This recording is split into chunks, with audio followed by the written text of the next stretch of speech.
Kita ke informasi lainnya, pemirsa. Bersama PLN ULP Martapura, PJ Bupati Oku Timur turun langsung menormalisasikan kembali puluhan lampu jalan ilegal yang sempat diputus.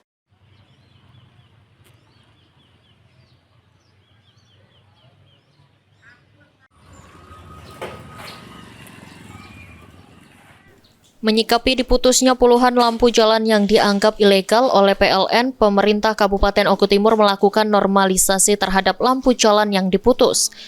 Normalisasi dilakukan terhadap puluhan lampu yang dipasang swadaya oleh masyarakat, sehingga PLN menganggap pemasangan lampu jalan tersebut ilegal.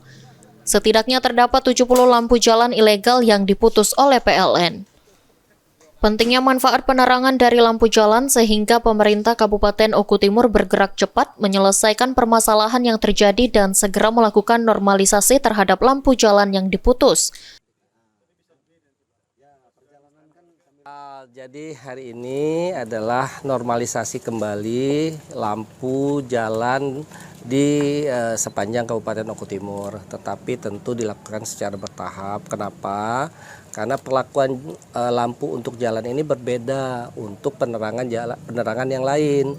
Harus pertama, setiap lampu jalan itu harus terregister, satu. Kemudian harus standar, sehingga nanti kalau ada apa-apa kita bisa cegah, misalkan kebakaran dan lain sebagainya. Nah, yang ketiga yang paling penting, ini kalau sudah terregister kan ada abodemen.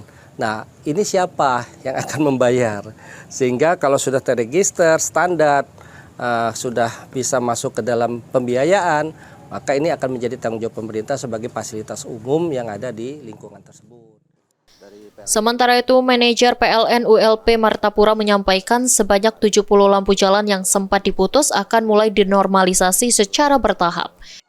Dari PLN ULP Martapura, mohon maaf atas sedikit kemarin mungkin miskomunikasi. Tidak ada niat kami untuk suasana yang tidak, tapi ini adalah salah satu wujud dukungan kami PLN, Pemda untuk masyarakat.